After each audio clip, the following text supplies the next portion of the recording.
We are building quantum computers that could revolutionize medicine, material science, and cryptography. But before any of that happens, we need to know, is our hardware actually working?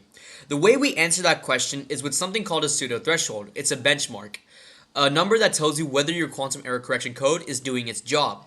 Below that number, your code gets better as you make it bigger. Above it, it doesn't. It's the line between this is working and this isn't.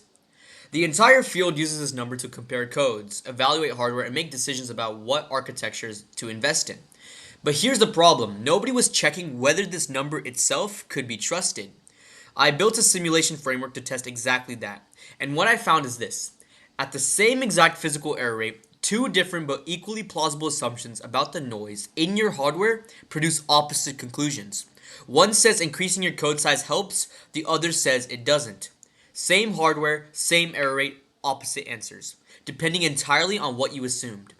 That is not a small discrepancy. That is the kind of disagreement that would lead two research groups to make opposite decisions about whether their quantum computer is ready.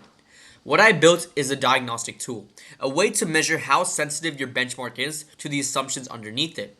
Because a benchmark you can't trust isn't a benchmark, it's a guess. And right now, the field is making decisions based on benchmarks that haven't been tested on this. That's why this matters today.